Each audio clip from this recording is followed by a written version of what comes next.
నమస్తే MCTV news కు స్వాగతం. ముందుగా హెడ్లైన్స్. 100 ఏళ్లకు పైగా సుదీర్ఘ చరిత్ర కలిగిన మదనపల్లె కోఆపరేటివ్ టౌన్ బ్యాంక్ రాజకీయ స్వార్థం కోసం కాకుండా ప్రజా శ్రేయస్సు కోసం నడుస్తుంది. చైర్మన్ నాదెండ్ల విద్యాసాగర్ స్పష్టం.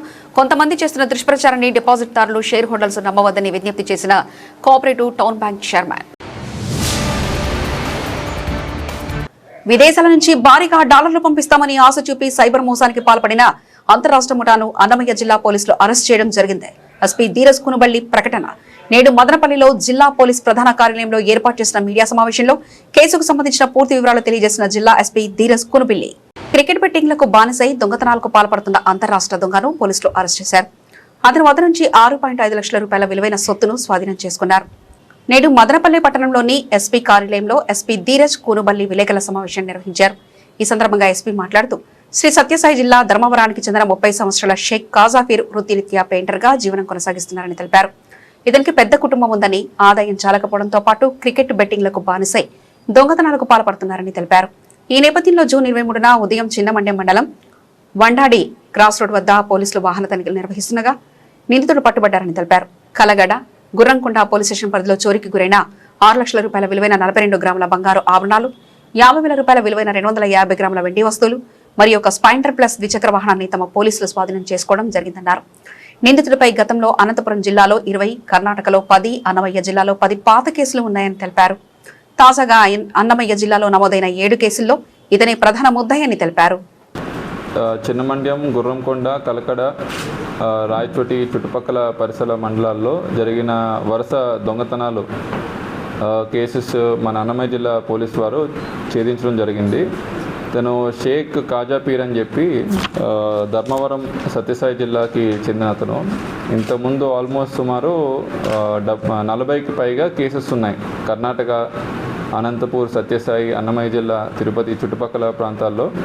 ఇతను మే 25 నుండి జూన్ 5 వరకు ఈ 10 డేస్ తిరిగి ఏదైతే హౌసెస్ ఇన్మేట్స్ అంటే ఎవరైతే లోపల జనాలు లేకుండా ఉండే హౌస్ చూసుకొని వితిన్ ఒక హాఫ్ అన్ అవర్ 1 అవర్లో ఆ హౌస్ని కొట్టేసి ఇమీడియట్గా అక్కడ దొరికిన డబ్బులు కానీ నగలు కానీ తీసుకొని అక్కడి నుండి వెళ్ళిపోతున్నాడు. ఇతను 25 మే నుండి స్టార్ట్ చేసుకొని ఆల్మోస్ట్ సుమారు 7 దొంగతనాలకి యత్నించాడు. అందులోని 3 ప్లేసెస్లో, ఒకటి చిన్నమండ్యం, ఒక ప్లేస్ గుర్రంకొండ, ఒకటి కలకడ, ఈ 3 ప్లేసెస్లో మేజర్గా గోల్డ్ అండ్ సిల్వర్ పోవడం జరిగింది.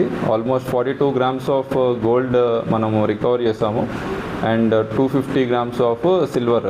ఈ 2 కూడాను ఈ 3 ప్లేసెస్ నుండి డిఫరెంట్ హౌసెస్లో దొంగతనం చేసి మనకి లాస్ట్కి CCTVs ద్వారా, టవర్ డంప్ ద్వారా టెక్నికల్ అనాలిసిస్ ఇవన్నీ కూడా చేసి ఈ పర్సన్కి లింకప్ చేయడం జరిగింది. ఇవన్నీ కూడాను ఇంటాక్ట్ మనం ప్రాపర్టీ రికవర్ చేసి కన్సర్న్డ్ విక్టిమ్స్కి కూడా చేరడం జరుగుతుంది.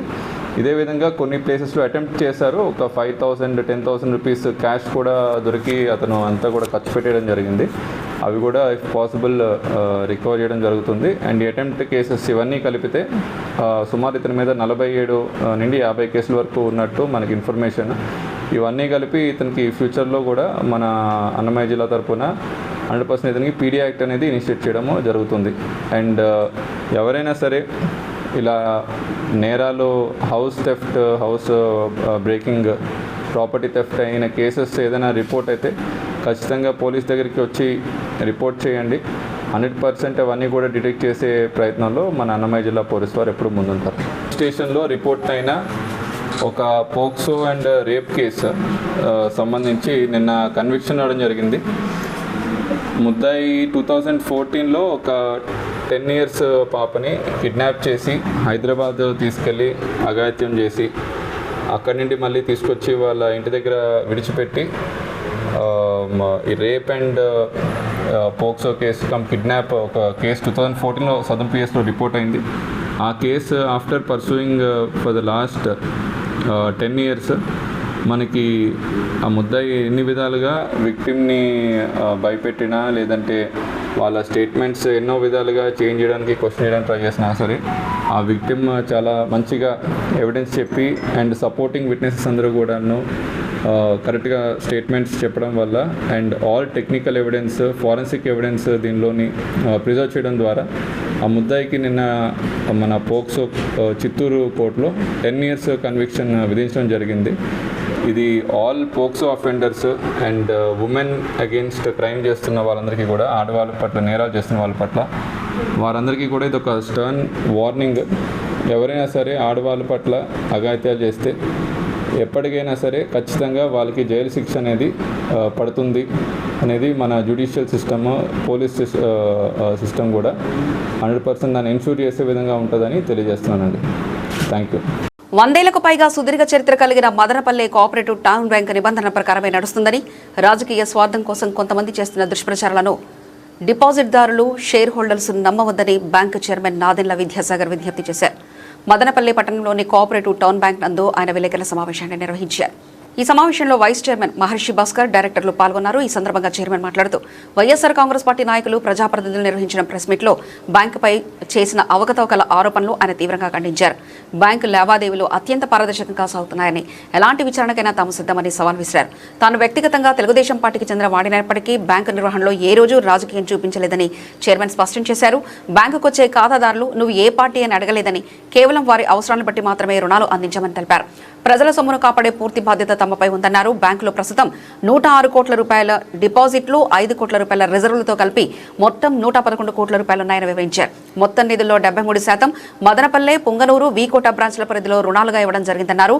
ఇచ్చిన 81 కోట్ల రూపాయల రుణాలతో 40% బంగారు రుణాలు కాగా మిగిలిన 60% మార్టిగేజ్ రుణాలున్నాయని తెలిపారు. తాను 2011లో చైర్మన్గా బాధ్యతలు చేపట్టినప్పటికీ బ్యాంకులో కేవలం 21 కోట్ల రూపాయల డిపాజిట్ మాత్రమే ఉండేవని, ప్రస్తుతం తన హ్యాట్రిక్ చైర్మన్ పదవీ కాలంలో అది 106 కోట్లకు చేరిందని తెలిపారు. రిటైర్ ఉద్యోగులు, టీచర్లు నమ్మకంతో దాచుకున్న సొమ్ముకు ఇతర బ్యాంకుల కంటే 0.5% నుంచి 1% వరకు అదనపు వడ్డీని నెలవారీ త్రైమాసిక ప్రతిపాదికన సకాలంలో చెల్లిస్తామని వివరించారు. ఈ మధ్యకాలంలో బ్యాంకు పెట్టి 100 సంవత్సరాలు దాటిందని ఉత్సవ కార్యక్రమాలు జరిగాయి.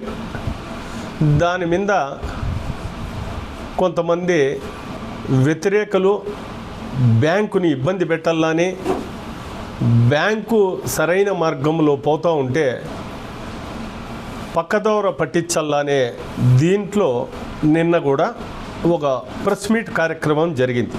ఈ రాష్ట్రం మీద ఏదో మాట్లాడుతా మదనపల్లి టౌన్ బ్యాంకులో కూడా అవకతవకలు జరిగాయి, ఏది నిజమో ఏది అబద్ధమో మీ ద్వారా ప్రజలకు, డిపాజిట్దారులకు, షేర్ హోల్డర్లకు తెలియజేస్తానని విన్నవించుకుంటూ మదనపల్లి కోఆపరేటివ్ టౌన్ బ్యాంకు, ఈ బ్యాంకు ఈ రోజుటికి 106 కోట్లు డిపాజిట్లు, షేర్స్ మా దగ్గర ఉండే రిజర్వ్స్ 5 కోట్లు, 111 కోట్లు డిపాజిట్లు క్యాలిక్యులేట్ చేసుకొని దాంట్లో ఈ రోజుకి 73% లోన్లు ఇవ్వడం జరిగింది. లోన్లకు నా దగ్గర వచ్చిన వ్యక్తులకు నువ్వు ఆ పార్టీ అని ఎప్పుడు కూడా లోన్ ఇవ్వడం జరగల. 10 లక్షలు దాటిన ప్రతి లోనుకు ఐటీ రిటర్న్స్ అడిగి తీసుకొని దాని ప్రకారం పోయాం.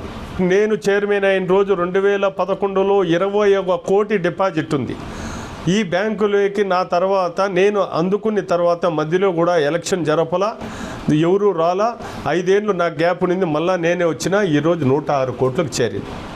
ఎప్పుడు కూడా బ్యాంకును మేము వేరే మార్గంలో నడిపేదానికి మేము సిద్ధంగా లేము. ఎంతోమంది ఎంప్లాయీస్, రిటైర్డ్ అయిన టీచర్లు, ఉద్యోగస్తులు రిటైర్డ్ అయిన సొమ్మును ఇక్కడ ఈ bank, cooperative bank rate of interest 1% ఎక్కువగా ఉంటుంది, మిగతా బ్యాంకుల కంటే 0.5%, 1% ఎక్కువగా ఉంటుంది.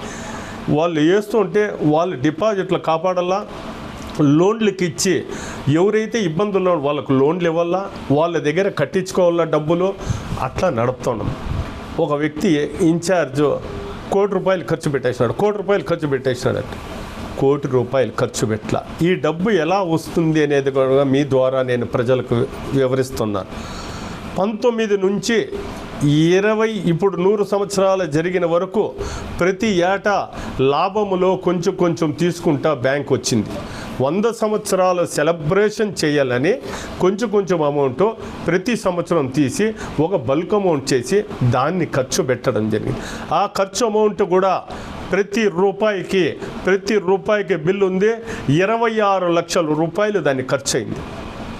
26 lakhs ఖర్చు అయింది. ₹1,00,00,000 2 కోట్లు మీ దగ్గరకు గాన బ్యాంకులు ఇస్తే మీరు మొత్తం 100 కోట్లు కూడా తినేస్తారు.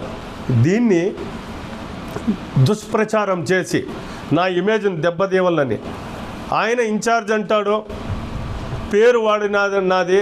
ఆయన కళ్యాణ మండపంలో 5 గంటలకు 10 లక్షలు తీసుకున్నాం. 3 రోజులు వాడినాం కళ్యాణ మండపము ఎన్విఆర్ కళ్యాణ మండపము టౌన్ బ్యాంకు కోసం కట్టలేదు, మా కుటుంబం బతుకు తెరువు కోసం కట్టుకున్నాము. నేను టౌన్ బ్యాంకు కోసమో రాజకీయాల కోసమో కళ్యాణ మండపం కట్ల. 10 లక్షలు డ్రా చేసినాడు అంటున్నాడు. దాని రేటు ఎంత ఉందో ₹1,20,000 3 రోజులు వాడినాం మేము.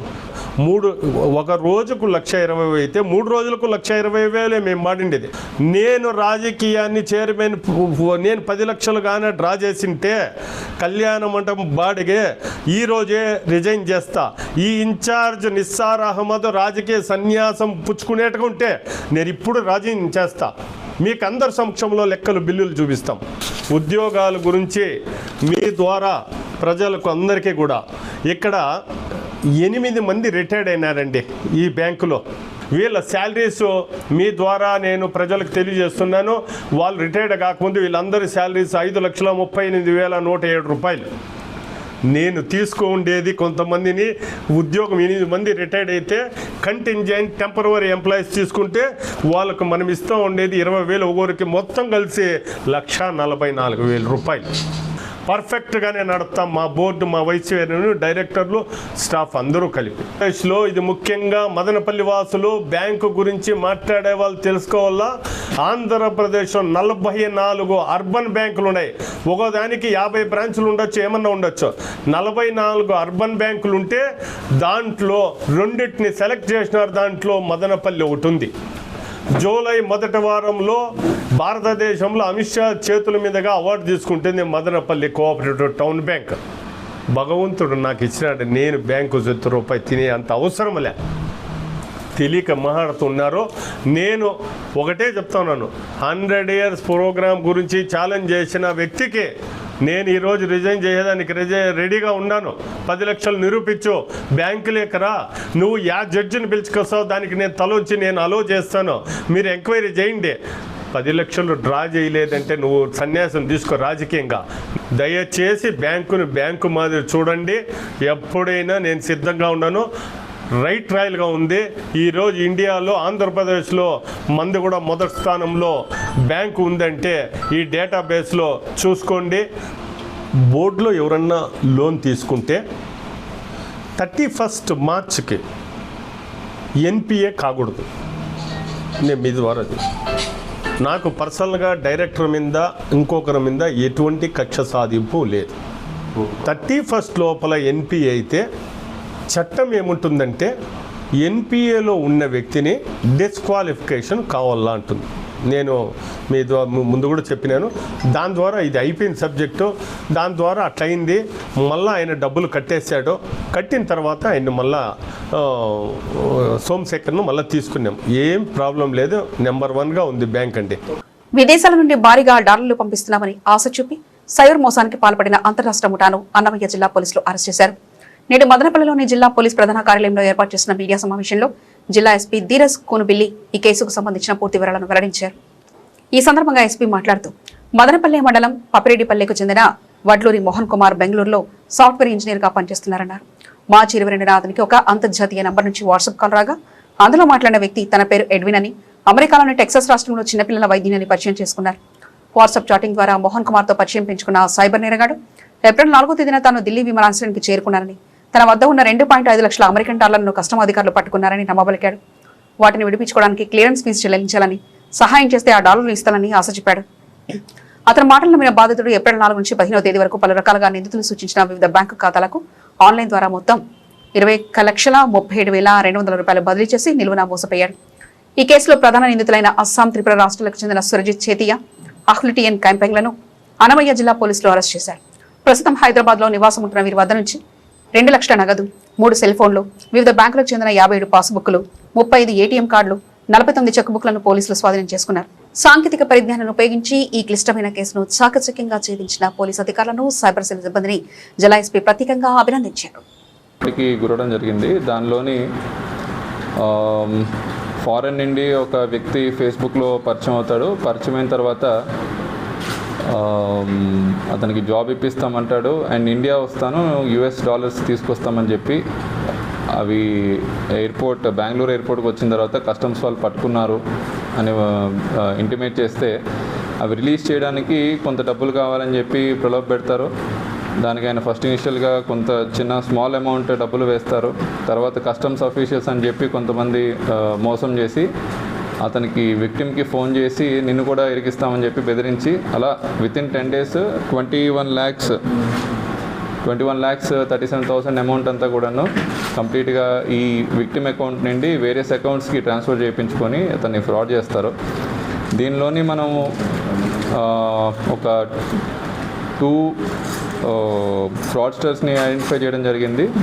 దానిలోని అసలు ఫస్ట్ ఎవరికైతే డబ్బులు పడినాయో అందులో ఒకరి అకౌంట్ ఎవరిదని వెరిఫై చేసి వెళ్తే హైదరాబాద్లోని ఒక బీడీ షాప్ పెట్టుకొని రన్ చేస్తున్న ఒక పర్సన్ సురజిత్ చేటియా అని చెప్పి ఇతను దొరకడం జరిగింది. ఇతను ఎలా చేశాడంటే ఇతనికి అసలు ఆ బ్యాంక్ అకౌంట్ ఇతని కంట్రోల్లో లేదు. ఇంతకు ముందే వేరే ఆయన ఆ బ్యాంక్ అకౌంట్ని కొనుక్కొని పర్చేస్ చేసి 5,000కి అతను మళ్ళీ సైబర్ ఫ్రాడ్ చేసే వాళ్ళకి అమ్మేశాడు. సో అతన్ని ఎవరు అని చెప్పి పట్టుకుంటే అతను త్రిపురకి చెందిన కాయిపెంగ్ అని మనకి వచ్చింది. మన టీమ్ హైదరాబాద్లోనే అతను ఉంటే ట్రేస్ చేసి పట్టుకోవడం జరిగింది. ఇమీడియట్గా అందరినీ తీసుకొచ్చి అమౌంట్ అది కూడా సీజ్ చేయడం జరిగింది. ఈ కాయిపెంగ్ దగ్గర మనకి total 2 lakhs amount and 3 cell ఫోన్లు, 57 bank passbooks, 35 ATM cards, 49 cheque books and అతని మొబైల్ ఫోన్లో ఆల్మోస్ట్ సుమారు ఒక 200కి పైగా బ్యాంక్ అకౌంట్ డీటెయిల్స్ ఉన్నాయి. అంటే అతను ఆల్రెడీ ఇంతకుముందు కనీసం ఒక 200 మంది ఇటువంటి మ్యూల్ అకౌంట్స్ని పర్చేస్ చేసి తక్కువ రేట్కి వేరే సైబర్ ఫ్రాడ్స్టర్స్కి అమ్మడం జరుగుతుంది. అవన్నీ ఇంట్రోగేషన్ రిపోర్ట్లో మనం తీసుకొచ్చడం జరిగింది. ఫర్దర్గా దీని వెనకాల ఉన్న మెయిన్ సైబర్ ఫ్రాడ్స్టర్స్ని కూడాను మనము త్వరలో పట్టుకుంటాము. ఈ కేసులో సుమారు మనకి 2 lakhs అమౌంట్ వరకు రికవర్ అయిందండి out of the 21 lakhs. But remaining amount కూడాను మనకి త్వరలోనే నెక్స్ట్ కమింగ్ ఈ 1 month లోపు రికవర్ చేస్తాం. Thank you. లేదండి, ఈ కాయిపెంగ్ అనే అతని మీద అసలు ఒక్క నేరం కూడా లేదు ఇప్పటిదాకా. ఎందుకంటే ఇతను ఓన్లీ బ్యాంక్ అకౌంట్ కొనుక్కొని వేరే వాళ్ళకి అమ్మేస్తున్నాడు. సో అసలు ఇటువంటి వ్యక్తి ఉన్నాడని కూడా ఎవరికి తెలియదు ఇప్పటిదాకా. ఇతని మీద అయితే ఏమీ కేసు అయితే లేదు. ప్రీవియస్గా సెక్యూరిటీ గార్డ్గా పనిచేసేవాడు Cognizant, Accenture, Bengaluru based software కంపెనీస్లో. తర్వాత మానేసి సైబర్ ఫ్రాడ్ దీని కింద దిగాడండి.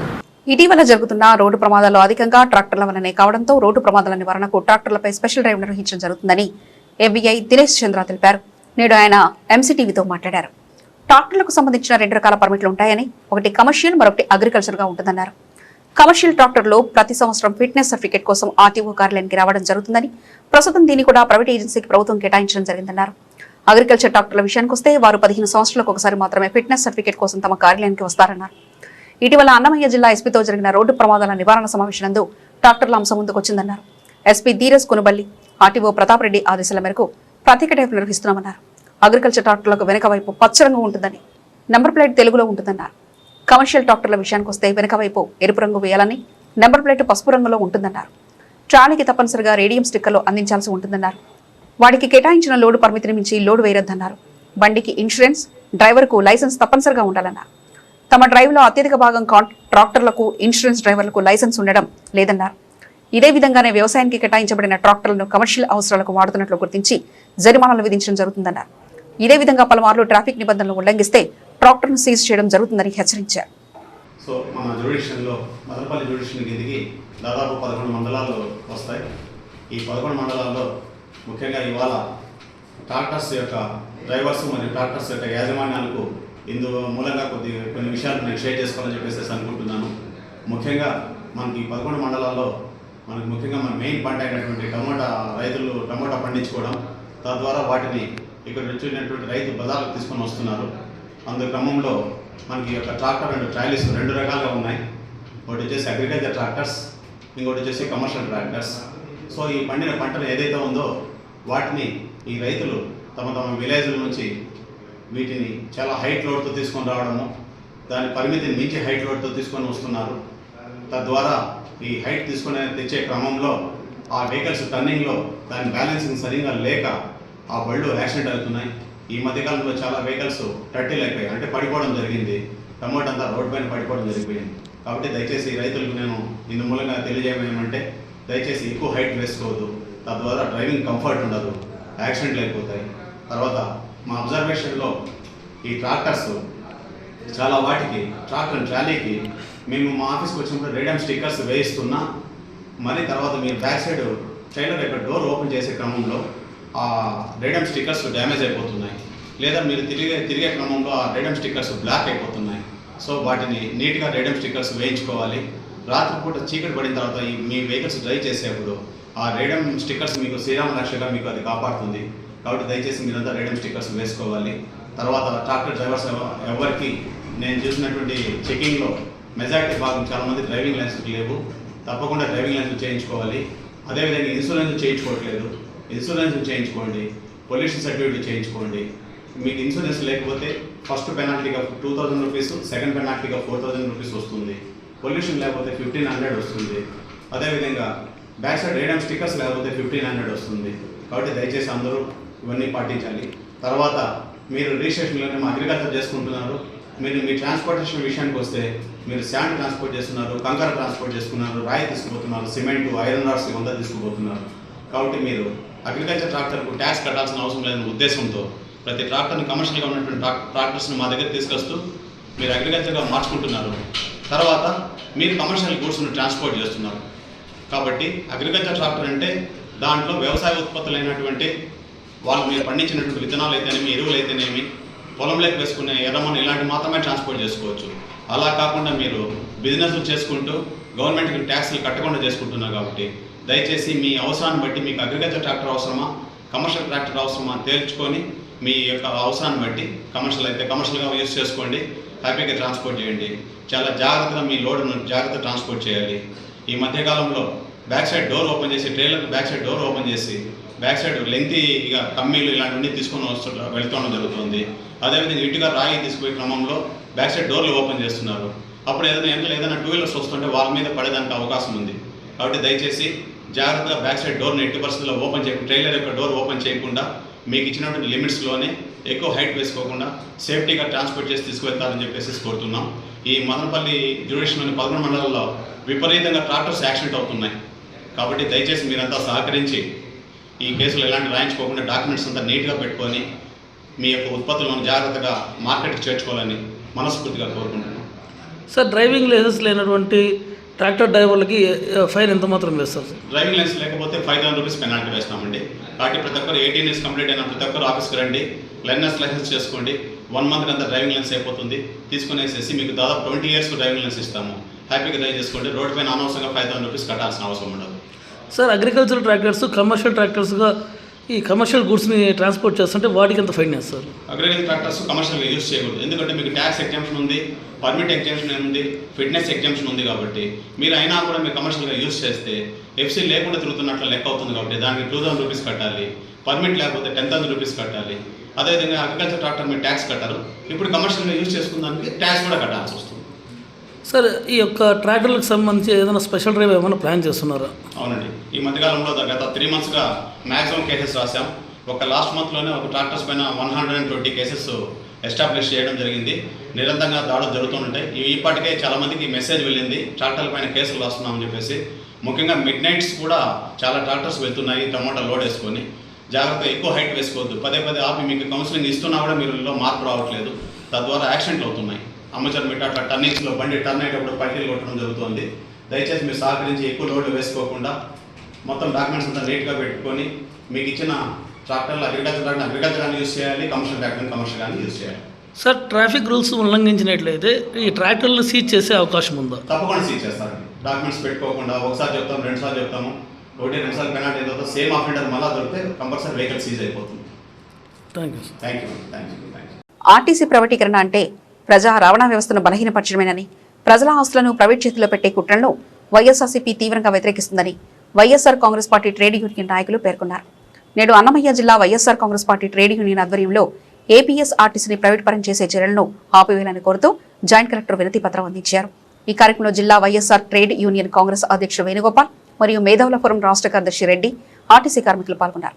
ఈ సందర్భంగా వేణుగోపాల్ మాట్లాడుతూ రాష్ట్ర ప్రజలకు అందుబాటులో భద్రంగా తక్కువ ఖర్చుతో రవాణా సేవలు అందిస్తున్న ఏపీఎస్ ఆర్టీసీని ప్రైవేటీకరణ చేసే దిశగా నడిపించే కూటమి ప్రభుత్వ చర్యలు తీవ్ర ఆందోళన కలిగిస్తున్నాయన్నారు. విద్యుత్ బస్సుల పేరుతో ఆర్టీసీని క్రమంగా ప్రైవేట్ బస్ సంస్థలకు అప్పగించే ప్రయత్నాలు ప్రజా రవాణా వ్యవస్థను బలహీనపరిచే ప్రమాదకర చర్యలుగా వైఎస్ఆర్ కాంగ్రెస్ పార్టీ భావిస్తుందన్నారు.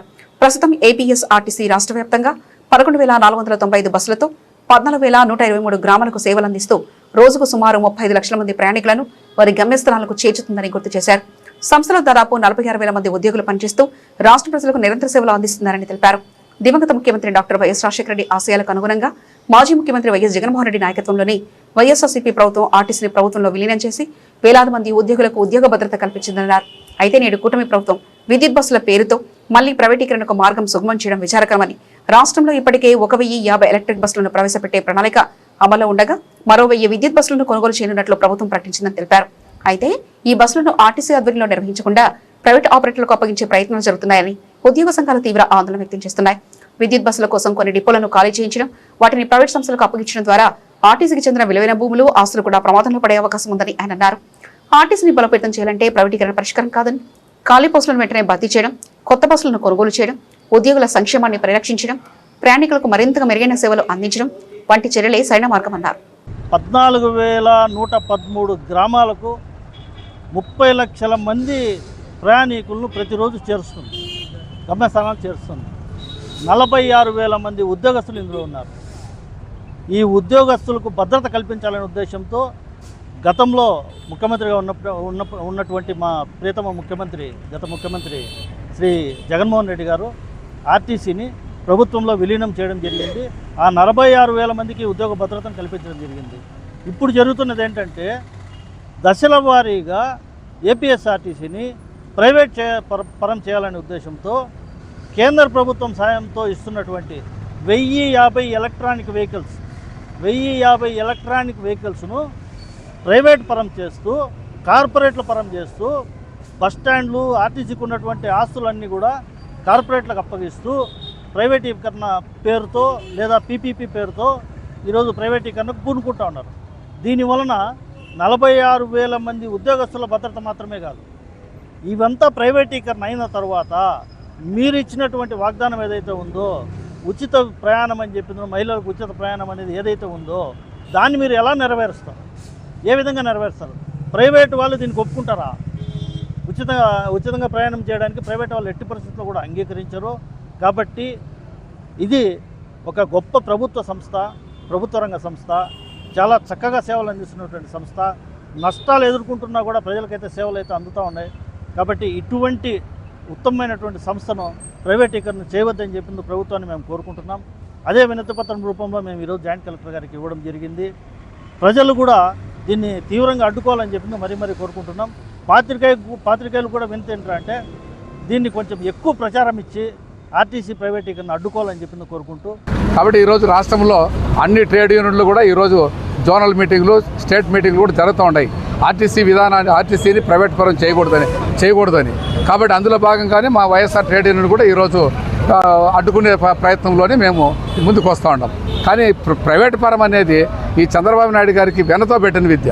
గతంలో 99 నుంచి కూడా ఆయన అన్ని అంచెలంచెలుగా ప్రభుత్వ సంస్థల్ని నిర్వీర్యం చేయడం, లేదా ప్రైవేట్ పరం చేయడం, లేదా అమ్మేయడం, లేదా మూసేయడం, ఈ విధానంతో ముందుకు వస్తూ ఉన్నటువంటి క్రమంలో ఆర్టీసీ ఒకటి దొరికింది. ఆర్టీసీ కూడా 2 సార్లు తప్పించుకున్నది ఆయన బారి నుంచి. కానీ ఈసారి ఖచ్చితంగా ఏ పరిస్థితుల్లోనూ దీన్ని వదిలిపెట్టకూడదనేటువంటి లక్ష్యంతోనే ఈరోజు ఆర్టీసీని ముందుకు తీసుకొస్తున్నాడు. దీంట్లోనే పీపీపీ పద్ధతి ద్వారా ఈరోజు ప్రైవేటు బస్సులను తీసుకొని వచ్చి, ఎయిర్ బండ్లు తీసుకొని వచ్చి ఈరోజు వాటి ద్వారా మనకు నడిపించాలని, సేవలు అందించాలని అంటూ ఉన్నాడు. కానీ ఈ విధానం కరెక్ట్ కాదు. ఆర్టీసీ తీసుకోండి, ప్రభుత్వమే దీన్ని కొనుగోలు చేసి ప్రజలకు అందుబాటులోకి పెట్టండి. అప్పుడు లాభాలు వస్తాయి. ఆ లాభాల వల్ల ఆర్థిక వ్యవస్థ బాగుపడుతుంది, ఇబ్బంది లేకుండా కొన్ని వేల మందికి కూడా ఉద్యోగాలు వచ్చే అవకాశం ముందు మెండుగా ఉంటుంది. దీన్ని ఆలోచించకుండా ఇదేదో ప్రైవేట్ వాళ్ళకి అప్పచెప్పేసి అప్పనంగా కొన్ని కోట్ల విలువ చేసే ఆస్తులు కానీ, కోట్ల విలువ చేసే డిపోలు కానీ, కోట్ల విలువ చేసే బస్సులు కానీ, దానికి నమ్ముకునేటువంటి కార్మికులు ఉద్యోగుల్ని పనంగా పెట్టి ప్రైవేటులకు అప్పచెప్పడం అనేది చాలా దారుణమైన విషయం. ఇది గతంలో జగన్మోహన్ రెడ్డి అధికారంలోకి వచ్చినప్పుడు ఆర్టీసీని విలీనం చేసినాడు ప్రభుత్వంలో. అప్పుడు ఎందుకు చేసినాడు? దీన్ని ఈ సంస్థ కాపాడాలని, దీంట్లో ఉండేటువంటి ఆర్థిక మూలాలను కాపాడుకోవాలని లక్ష్యంతో ముందుకు ఆయన చేసినాడు. దాన్ని దృష్టిలో పెట్టుకొని వచ్చిన ప్రభుత్వం ముందుకు పోకుండా దీన్ని ఏదో చేసే పద్ధతుల్లో ఇంకో రకంగా తీసుకొని పోయే పద్ధతుల్లో ముందుకు వస్తూ ఉంది. దీన్ని పూర్తిగా వ్యతిరేకిస్తాం, దీన్ని పూర్తిగా అడ్డుకుంటాం, దీన్ని పూర్తిగా కార్మికులకి అండగా నిలబడతాదని చెప్పి వైఎస్ఆర్ ట్రేడ్ యూనియన్గా మేము భావిస్తాం. కూటమి ప్రభుత్వం 2 సంవత్సరాల పాలనను తప్పుపడుతూ ఎంపీ మిథున్ రెడ్డి మాట్లాడడం చూసి ప్రజలు నవ్వుకుంటున్నారని టౌన్ అధ్యక్షులు నాదెండ్ల అరుణ్ తేజ తెలిపారు. నేడు మదనపల్లి పట్టణం బర్మా వీధిలోని టీడీపీ కార్యాలయంలో విలేకరుల సమావేశాన్ని నిర్వహించారు. ఈ సందర్భంగా అరుణ్ మాట్లాడుతూ సూపర్ 6 పథకాలతో రాష్ట్ర ప్రజలు సంతోషంగా ఉన్నారన్నారు. అమరావతి నిర్మాణం చూసి ఓర్వలేక నిధులు దుర్వినియోగమని ఫేక్ ప్రచారం చేయడం బాధాకరమన్నారు. వైఎస్ఆర్సీపీ ప్రభుత్వంలో ఋషికొండలో నిర్మించిన విలాసవంతమైన భవనాల కోసం నిధులు దుర్వినియోగం చేస్తున్నప్పుడు ఎందుకు మీరు జగన్మోహన్ రెడ్డిని ప్రశ్నించలేదని నిలదీశారు. మదనపల్లి ప్రజలు ఎంపీ మిథున్ రెడ్డిని 3 సార్లు గెలిపిస్తే మదనపల్లికి ఎలాంటి అభివృద్ధి చేశారని నిలదీశారు. త్వరలో జరగనున్న స్థానిక ఎన్నికలు వస్తుండటంతో చుట్టపు చూపుగా మదనపల్లికొచ్చి అవినీతి జరిగిపోతుందని చెప్పడం సరైంది కాదని హితో పలికారు. ఈ సమావేశంలో Urdu academy vice chairman Pathan Kadar Khan, director Ramakrishnachari, town general secretary Ramanjaneyulu, Nagurvalli, cluster incharge Raj Kumar, unit incharge Hari, Telugu యువత ప్రణయ్ రాయల్ తదితరులు పాల్గొన్నారు. 2019 నుండి 24 వరకు వైసీపీ అధికారంలో ఉన్నా కూడా మదనపల్లి పట్టణంకి ఎటువంటి అభివృద్ధి చేయకుండా నిన్న మన పార్లమెంట్ సభ్యులు మిథున్ రెడ్డి గారు మదనపల్లికి విచ్చేసి మదనపల్లిలో మొత్తం అవినీతి జరుగుతుందని, అదేవిధంగా రాష్ట్రంలో అమరావతిలో ఎక్కడ నిర్మాణంలో నిధులు దుర్వినియోగం చేస్తున్నారని చెప్తున్నారు. అదేవిధంగా మేము చెప్తున్నాం, అడుగుతున్నాం, వైఎస్ రాజశేఖర రెడ్డి కొడుకైన జగన్మోహన్ రెడ్డి ఋషికొండ బోడిగుండు కొండ చేసి దాంట్లో నిర్మాణం చేసిన విలాసవంతమైన భవనాలన్నీ కూడా ఆ రోజు అనేక నిధులు దుర్వినియోగం చేయలేదా? ఆ రోజు మీరు ఏం చేస్తున్నారని మేము ఈరోజు అడుగుతున్నాం. అదేవిధంగా ఈరోజు స్థానిక సంస్థ ఎన్నికలు దగ్గరలో రావడంతో మదనపల్లి విచ్చేసి వైఎస్ఆర్సీపీ నాయకులతో అందరితో కూర్చొని మదనపల్లి అభివృద్ధి చెందలేదు అని చెప్తున్నారు. ఈరోజు 2 సంవత్సరాలు పూర్తి చేసుకున్న కూటమి ప్రభుత్వంలో మేము అనేక పథకాలతో సూపర్ 6 ప్రజల్లో తీసుకువెళ్ళే ఈరోజు ప్రజలందరూ కూడా ఆనందంగా ఉన్నారని కూడా మీ అందరికీ తెలియజేస్తున్నాము. వచ్చే స్థానిక సంస్థల ఎన్నికల కోసం మీరు ప్రజల్ని ఎంత మభ్యపెట్టినా కూడా తెలుగుదేశం పార్టీ వైపే ఉంటారని తెలియజేస్తూ ఈ సందర్భంగా తెలియజేస్తున్నాం. జై హింద్. వైఎస్ఆర్సీపీ నాయకులు అనుకుని ప్రతిరోజు పార్టీ ప్రెస్ మీట్లు పెట్టి తెలుగుదేశం పార్టీ మీద ఊగిపోతూ ఆరోగ్యం పాటు చేసుకుంటారు మీరు. అంతే. దయచేసి మీరు రాష్ట్రంలో 175 నియోజకవర్గాలతో పాటు మదనపల్లి నియోజకవర్గంలో ఏ విధంగా అభివృద్ధి జరుగుతూ ఉండేది మీరు కళ్ళారా చూస్తే మాత్రం మీకు తెలియదు. అదేవిధంగా ప్రపంచంలోనే అతి పెద్ద సంక్షేమ పథకం పెన్షన్ పథకం. 64 లక్షల మందికి పెన్షన్ ప్రతి నెల 1వ తేదీ, ఉద్యోగులకి 1వ తేదీ జీతాలు చెప్పిన సూపర్ 6 సూపర్ హిట్ అయిందని మీరు తట్టుకోలేక ఈరోజు డిఎస్సి మీద ఈ విధంగా అనేకమైన రోజుకొకటి ఎత్తుకోవడం, ఆరోపణ మైక్ ఎత్తుకోవడం, మాట్లాడడం, ఆరోపించడం, బురద చల్లడం, వెళ్ళిపోవడం తప్పు. ప్రతిరోజు మాట్లాడితే ఒప్పు అవుతుందంటే మీ విజ్ఞతకే అభిలస్తున్నాం. దయచేసి మదనపల్లి నియోజకవర్గంలో జరుగుతున్న అభివృద్ధి సంక్షేమ కార్యక్రమాలు కూటమి ప్రభుత్వానికి టీడీపీ, జనసేన, బీజేపీ ప్రభుత్వం 2 కళ్ళు మాకు సంక్షేమం అభివృద్ధి అనేది. మీరు కళ్ళు ఓపెన్ చేసుకొని ప్రపంచంలోనే ఎవరు చేయనంటే మంచి అభివృద్ధి చంద్రబాబు నాయుడు కూటమి ప్రభుత్వం చేస్తా ఉండేది. అవి స్వాగతించాలే కానీ మీరు ఆత్మవిమర్శ చేసుకోవాలా ఏ విధంగా మనం మాట్లాడుతున్నామని చెప్పి ప్రతిరోజు ఆరోపణ చేయడం, చంద్రబాబు మీద, లోకేష్ మీద, పవన్ కళ్యాణ్ మీద వ్యక్తిగత దూషణ చేయడం, ఆరోపించడం, తప్పుడు సమాచారాలంతా మీకు ఇష్టం వచ్చి మాట్లాడడం చాలా మీ గుడ్డలి పార్టీకి మంచిది కాదు. అట్లా మాట్లాడే ఈ రోజు 11 సీట్లు పరిమితమైనారు. మళ్ళీ ఇంకోటి ఏదో టౌన్ బ్యాంక్ అని చెప్తారు. టౌన్ బ్యాంక్ ఏం జరిగింది అన్న? టౌన్ బ్యాంక్ ఏం జరిగింది? టౌన్ బ్యాంక్ లో అవినీతి జరిగింది, కోర్టు తీసేస్తారు.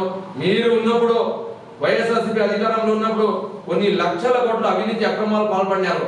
అవన్నీ మంచి ప్రభుత్వమే, చేతగాని ప్రభుత్వం అయితే కాదని మీరు గ్రహించాలి. మంచితనం చేతగానితనం అనుకుంటే మీరు చాలా బాధపడాల్సి వస్తుంది.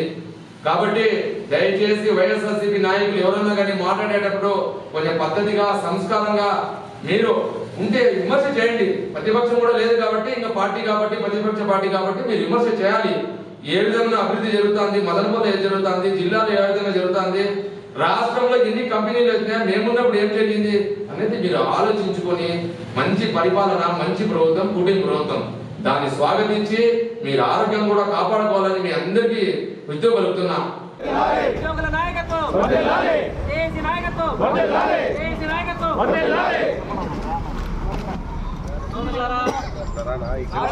ఉద్యోగుల ఐక్యత జిందాబాద్ జిందాబాద్ జిందాబాద్ జిందాబాద్. విద్యుత్ బస్సులను వెంటనే విద్యుత్ బస్సుల వెంటనే విద్యుత్ బస్సులను ఆర్టీసీ సంస్థే నిర్వహించాలి. విద్యుత్ బస్సులను ఆర్టీసీ వినాయకుల కంపెనీతో ఒప్పందాలు బీఆర్సీ కమిటీ శక్తిలో ఉన్న సమస్యలను కొత్త బస్సులు 4,000 15,000 ఉద్యోగాలు వెంటనే ఉద్యోగాల సమస్యలను రాష్ట్ర జేఏసీ పిలుపు మేరకు ఈరోజు ఈ ఆందోళన కార్యక్రమానికి గేట్ మీటింగ్కు విచ్చేసిన అన్ని యూనియన్ ఉద్యోగస్తులకు, అలాగే మనకు సంఘీభావం తెలియడానికి విచ్చేసిన ఏయుటిసి కార్యదర్శి ముబారక్ గారికి, ఇక్కడ విచ్చేసిన ప్రతి ఒక్క మిత్రునికి కూడా హృదయపూర్వకంగా స్వాగతం చెప్తూ, ఆ జేఏసీ నాయకత్వాన్ని బలపరచడం కోసం ఒక్కసారి ఏపీపీడీ జేఏసీ ఉద్యోగుల ఐక్యత, ఉద్యోగుల ఐక్యత. ఈనాటి ముఖ్యమైన సమస్య ఏంటంటే, ప్రభుత్వం 2,000 ఎలక్ట్రిక్ బస్సులను తీసుకుంటుంది, సంతోషం, పర్యావరణ పరంగా అది మంచిది కూడా. కానీ మా డిమాండ్ ఏంటంటే, సుశిక్షితులైన ఆర్టీసీ ఉద్యోగులు ఉన్నారు, డ్రైవింగ్లో నిపుణులు ఉన్నారు, వాటి ద్వారా మాత్రమే వాటిని ఆపరేట్ చేయాలి అనేది ప్రధానంగా జాక్ యొక్క డిమాండ్. ఎందుకంటే గతంలో చూసాం, ఆర్టీసీ డ్రైవర్లు తమ నైపుణ్యంతో డ్రైవింగ్ చేస్తూ గుండెపోటు వస్తే బస్సును సైడ్లో పార్క్ చేసి ప్రజల ప్రాణాలను రక్షించి వాళ్ళు అమరులైనారు. అందుకోసం వాళ్ళ త్యాగాల కోసమే ప్రైవేటీకరణ వద్దు, ఆర్టీసీనే ముద్దు. కాబట్టి ఆర్టీసీ ద్వారా మాత్రమే ఎలక్ట్రానిక్ బస్సులను నడపాలని డిమాండ్ చేస్తున్నాం. అలాగే ఈ పోరాటం మా స్వార్థం కోసం కాదు, ప్రజాహితం కోసం, నిరుద్యోగుల యొక్క ఆశలను తీర్చడం కోసం. ఈరోజు ఆర్టీసీలో దాదాపు 15,000 ఖాళీలు ఉన్నాయి, లక్షలాది మంది నిరుద్యోగులు ఉన్నారు. ప్రభుత్వం కూడా హామీ ఇచ్చింది, ప్రతి ఏటా నిరుద్యోగ సమస్యలను నివారిస్తామని. కాబట్టి ఇది ఒక ప్లాట్ఫామ్గా తీసుకోండి. ఈ బస్సుల కోసం ఆ నిరుద్యోగులను ఎంపిక చేసి ఉద్యోగాలు ఇవ్వాల్సిందిగా కోరుకుంటూ, అందుకోసం 15,000 ఖాళీలను భర్తీ చేయాలని డిమాండ్ చేస్తున్నాం. అలాగే మదనపల్లి ఇండస్ట్రియల్ ఎస్టేట్లో ప్రభుత్వ భూముల అక్రమదారులపై కఠిన చర్యలు తీసుకోవాలని బహుజన యువసేన అధ్యక్షుడు పునీత్ కుమార్ డిమాండ్ చేశారు. ఈ మేరకు సోమవారం కలెక్టరేట్లో జరిగిన ప్రజా ఫిర్యాదుల పరిష్కార వేదిక నందు ఆజీ అందజేశారు. ఈ సందర్భంగా ఆయన మాట్లాడుతూ, మదనపల్లి ఇండస్ట్రియల్ ఎస్టేట్లో విలువైన ప్రభుత్వ ఖాళీ ఫ్లాట్లను పక్కనే ఉన్న కొందరు ఫ్లాట్ దారులు చట్టవిరుద్ధంగా ఆక్రమించి అక్రమంగా జరుగుతున్న నిర్మాణాలను తక్షణమే నిలిపివేయాలని డిమాండ్ చేశారు. మదనపల్లి ఇండస్ట్రియల్ ఎస్టేట్లో గతంలో ఫ్లాట్లు కేటాయించబడి ఇప్పటికే పరిశ్రమలను నడుపుతున్న కొందరు వ్యక్తులు తమ హద్దులను దాటి పక్కనే మరియు ఎదురుగా ఉన్న ప్రభుత్వ ఏపీఐఐసి ఖాళీ ఫ్లాట్లను చట్టవిరుద్ధంగా ఆక్రమిస్తున్నారని ఆరోపించారు. దీనిపై కలెక్టర్ స్పందించి వెంటనే చర్యలు తీసుకోవాలని విజ్ఞప్తి చేశారు. మనం మదనపల్లి ఇండస్ట్రియల్ ఎస్టేట్లో మనం గమనిస్తే ఎక్కడ కూడా పేరుకు మాత్రమే ఇండస్ట్రియల్ ఎస్టేట్, కానీ అక్కడ ఎక్కడ చూసినా కూడా ప్రైవేట్ వ్యాపారాలకి ప్రైవేట్ వ్యాపార సంస్థల వాళ్ళు ఇష్టానుసారం భూములను తీసుకొని ఇష్టానుసారం వాళ్ళు వాళ్ళ వాణిజ్య సంస్థలను కట్టుకుంటూ వ్యాపారాలు చేస్తున్నారు. అంటే కన్వర్షన్ ఎంత ఉండాలో ఆ కన్వర్షన్ కూడా అయిపోయింది. కన్వర్షన్ చేసుకోవడానికి ఆ రూల్ కూడా తీసేయడం జరిగింది. అయినా కూడా అక్కడ ఇండస్ట్రీస్ కాకుండా ఎక్కువ వ్యాపార సంస్థలు నడుపుతున్నారు. ఈ మధ్యలో చూస్తే ఆల్రెడీ పెట్టిండేది పక్కన పెడితే ఈ మధ్యలో చూస్తే కొత్తగా అక్రమంగా ఇక్కడ ఇది ఎవరు ఇచ్చినారో తెలీదు, దీనికి అడిషనల్ ఆర్డర్ ఉందో తెలీదు, ఈ ఫ్లాట్ క్లీన్ చేసేదానికి ఏపీఐఐసి వాళ్ళు ఆర్డర్ ఇచ్చారో తెలీదు. ఇక్కడ మాత్రం ఇంత వేగంగా పనులు జరుగుతున్నా కూడా ఏపీఐఐసి అధికారులు నిమ్మకు నీరెత్తినట్లు వ్యవహరిస్తున్నారు. అంటే దీన్ని బట్టి మాకు అనిపిస్తున్నది ఏమంటే, మదనపల్లి ఇంత జిల్లా హెడ్ క్వార్టర్స్ అయిన మదనపల్లిలో ఏపీఐఐసి అనేది ఉందా? ఉంటే ఇంత అక్రమంగా పనులు జరుగుతుంటా ఉంటే మీరు ఎందుకు చర్యలు తీసుకోవడం లేదు? మరి కొంతమంది ప్రెస్ వాళ్ళు లేకపోతే ఎవరైనా పోయి అక్కడ ఏం సార్ ఈ కార్యక్రమాలు జరుగుతున్నాయంటే వాళ్ళు ఎంతకు బరిదెగిచ్చారంటే ప్రెస్ వాళ్ళని అడుగుతారంట, ఏమన్నా మీరు రాస్తే మీకేమొస్తుంది, రాయడం వల్ల మీకేం ప్రయోజనము అంటారంట. మరొక పక్క ఎవరైనా కలెక్టర్కి ఫిర్యాదు చేస్తారని చెప్తే ఏం కలెక్టర్ ఫిర్యాదు చేస్తే ఏం జరుగుతుంది అంటారంట. అంటే ఇక్కడ వాళ్ళకి గవర్నమెంట్ అన్నా, వ్యవస్థ అన్నా, ప్రెస్ అన్నా, ఏదన్నా కూడా వాళ్ళకి భయం లేకున్నా కూడా వాళ్ళకి అధికారులు అండదండలు ఉన్నాయని చెప్పి వాళ్ళు విచ్చలవిడిగా చేస్తున్నా కూడా అధికారులు ఏమాత్రం పట్టించుకోవడం లేదు. కానీ ఇక్కడ మనకు ఇంకో ఆశ్చర్యం కలిగే విధం ఏమంటే, సాధారణంగా అధికార పార్టీ తెలుగుదేశం పార్టీ ఉన్నా, వైసీపీ పార్టీ ఉన్నా, అధికార పార్టీ నాయకులు ఎవరైనా కూడా ఇట్లా అవినీతికి పాల్పడుతున్నారో, ఇట్లా అక్రమాలకు పాల్పడుతున్నారంటే ఒక ఇది ఉంది. కానీ టీడీపీ అంటే కూటమి ప్రభుత్వం అధికారంలో ఉన్నా కూడా వైసీపీ సానుభూతి పరులే ఈ అక్రమాలకు పాల్పడుతున్నారు, వాళ్ళకే పనులు జరుగుతున్నాయి, వాళ్ళకే అధికారులు కొమ్ము కాస్తున్నారంటే ఇది ఎక్కడ వ్యవస్థ, ఎక్కడ పోతా ఉంది? ఏ ఉద్దేశంతో అయితే ఇండస్ట్రియల్ ఎస్టేట్ అని పెట్టారో మీరు ఆ ఉద్దేశం లేనప్పుడు ఆ ఇండస్ట్రియల్ ఎస్టేట్ అని ఆ పేరు తీసేయండి. ఒక ఇండస్ట్రీ ఉందా? ఏదో 2-3 ఇండస్ట్రీలు తప్ప మిగతా వాళ్ళకి ఇచ్చిండే ఫ్లాట్లన్నీ కూడా వాణిజ్య సంస్థల్లాగా, ప్రైవేట్ సంస్థల్లాగా మార్చేసినారు. అంత వేల కోట్ల భూములను అంత దుర్వినియోగం చేస్తున్నా కూడా, అక్రమాలకు పాలు చేస్తున్నా కూడా ఎందుకు అధికారులు స్పందించడం లేదు? కావున ఇప్పటికైనా కూడా అధికారులందరూ స్పందించి వెంటనే కోట్ల రూపాయలు అవన్నీ కూడా ఈ ఫెయిల్యూర్ కాకుండా కూడా ఏ ఉద్దేశంతో అయితే ఇచ్చారో ఆ ఉద్దేశంతో ఆ ఉపయోగపడేలాగా అక్కడ ఇండస్ట్రీస్ పెట్టి యువతకి అందరికీ ఉపాధి కల్పించేలాగా కూడా చర్యలు తీసుకోవాలని చెప్పి ఈ సందర్భంగా కోరుకుంటూ జై భీమ్ జై భారత్. జీ పథకాన్ని రద్దు చేసి ఉపాధి హామీ చట్టాన్ని అమలు చేయాలని బీకేఎంయూ జాతీయ సమితి, ఆంధ్రప్రదేశ్ వ్యవసాయ కార్మిక సంఘం రాష్ట్ర సమితి నాయకులు డిమాండ్ చేశారు. నేడు ఈ మేరకు వారు మదనపల్లి పట్టణం నందు నిరసన వ్యక్తం చేసి డీఆర్ఓకు వినతి పత్రం అందజేశారు.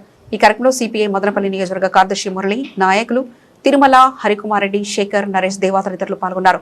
ఈ సందర్భంగా ఆంధ్రప్రదేశ్ వ్యవసాయ కార్మిక సంఘం అన్నమయ్య జిల్లా కార్యదర్శి తోపు కట్టప్ప కేంద్ర ప్రభుత్వ విధానాలను నిరసించారు. బీకేఎంయూ జాతీయ సమితి పిలుపు మేరకు ఈరోజు విబి రామ్జీ పథకాన్ని రద్దు చేసి గతంలో ఉన్నటువంటి మహాత్మా గాంధీ జాతీయ గ్రామీణ ఉపాధి హామీ చట్టాన్ని అమలు చేయాలని, వీటికి సంబంధించి గతంలో యూపీఏ 1లో కమ్యూనిస్టులు పోరాట ఫలితంగా పార్లమెంట్లో దీన్ని బిల్లు చేసి అసలు ఎస్పెషలీ ఈ దేశంలో ఉన్నటువంటి సన్నకారు, చిన్నకారు లేదంటే బహుజనులు, దళిత వర్గాలు ఉపాధి లేక మొత్తం వలసలు పోయి ఆకలి చావులు ఆత్మహత్యలు చేస్తున్నారని వాటిని ఒక చట్టంలో తీసుకొచ్చే ఈ చట్టాన్ని అధికారంలోకి వచ్చినటువంటి BJP NDA government Narendra Modi గారు 2014 నుంచి నిధులు కోత విధిస్తూ తీరా ఇప్పుడు ఈ చట్టాన్ని పథకంగా మార్చేసి వీటిని మొత్తం నిర్వీర్యం చేయడానికి ప్రయత్నం చేస్తున్నాడు. అట్లాగే గతంలో జాతీయ గ్రామీణ ఉపాధి హామీ చట్టంలో 90% గ్రాంట్ సెంట్రల్ గవర్నమెంట్ భరిస్తూ 10% రాష్ట్ర ప్రభుత్వాలు భరించాలని ఆ చట్టంలో పొందపరిచింది. అట్లాగే ఈ చట్టానికి సంబంధించి ప్రమాదవశాత పాము గరిచిన, లేకపోతే గడ్డపార ఏదన్నా తగిలి చనిపోతే, లేకపోతే గాయాలైతే దానికి సంబంధించినటువంటి బీమా పథకం ఉన్నింది. ఆ బీమా పథకానికి మంగళం పాడారు.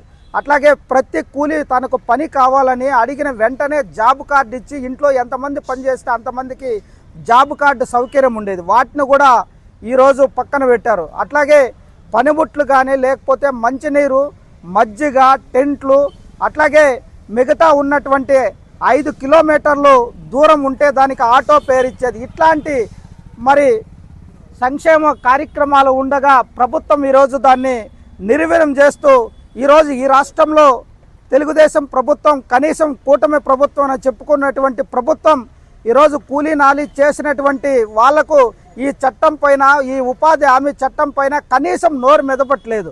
రాష్ట్రాల పైన ఇప్పటికే 77.400 కోట్లు ఈ రాష్ట్రం నష్టపోయింది ఉపాధి హామీ చట్టానికి సంబంధించి సెంట్రల్ నుంచి రావాల్సినటువంటి గ్రాంట్. ఇట్లాంటి వీటిపైన వెంటనే ప్రభుత్వం విబి రామ్జీ పథకాన్ని రద్దు చేసి మహాత్మా గాంధీ జాతీయ గ్రామీణ ఉపాధి హామీ చట్టాన్ని అమలు చేయాలని, వలసల నివారణ కోసం ఈ పథకం, ఈ చట్టాన్ని తీసుకొస్తే దీన్ని నిర్వీర్యం చేయడానికి ప్రయత్నం చేస్తున్నారు. కాబట్టి వీటిని కొనసాగించాలని ఈరోజు జాతీయ సమితి పిలుపు మేరకు ఈ కార్యక్రమాన్ని చేపడుతున్నాం. బులెటిన్ ముగించే ముందు హెడ్లైన్స్ మరోసారి చూద్దాం. 100 ఏళ్లకు పైగా సుదీర్ఘ చరిత్ర కలిగిన మదనపల్లె కోఆపరేటివ్ టౌన్ బ్యాంక్ రాజకీయ స్వార్థం కోసం కాకుండా ప్రజా శ్రేయస్సు కోసం నడుస్తుంది. చైర్మన్ నాదెండ్ల విద్యాసాగర్ స్పష్టం. కొంతమంది చేస్తున్న దుష్ప్రచారాన్ని డిపాజిట్దారులు, షేర్ హోల్డర్స్ నమ్మవద్దని విజ్ఞప్తి చేసిన కోఆపరేటివ్ టౌన్ బ్యాంక్ చైర్మన్. విదేశాల నుంచి భారీగా డాలర్లు పంపిస్తామని ఆశ చూపి సైబర్ మోసానికి పాల్పడిన అంతరాష్ట్ర ముఠాను అన్నమయ్య జిల్లా పోలీసులు అరెస్ట్ చేయడం జరిగింది. ఎస్పీ ధీరజ్ కునుబల్లి ప్రకటన. నేడు మదనపల్లిలో జిల్లా పోలీస్ ప్రధాన కార్యాలయంలో ఏర్పాటు చేసిన మీడియా సమావేశంలో కేసుకు సంబంధించిన పూర్తి వివరాలు తెలియజేసిన జిల్లా ఎస్పీ ధీరజ్ కునుబల్లి. ఇవి ఇప్పటివరకున్న అప్డేట్స్. మరో బులెటిన్లో మళ్ళీ కలుసుకుందాం. అంతవరకు సెలవు. నమస్కారం.